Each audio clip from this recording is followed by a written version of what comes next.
So, yan. Video call ko na naman ako kasi naghiwalayan sila ngayon. Yung bunso, yung sa ano ko, kaliwa, ay kanan ko. Nasa kanan ko, nasa sister ko yan siya tumira. Yung panganay ko naman yan nasa baba, nasa mama ko yan kasi nga pinapagamot na nun siya, so bawal siya magbasa ng kamay or anything. So mga ritual sa bukid, yan, pinapakita ng binilang siya ng shirt ng nanay niya. Diba?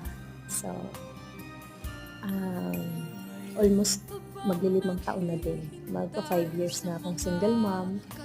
Ako lang mag-isa, tinaguyod ko yung mga anak ko. 6 years, mag 6 years na ako dito sa Saudi. So, ako lang, breadwinner din sa pamilya, tumutulong sa kapatid, sa mga magulang ko. So, yun lang guys. Thank you for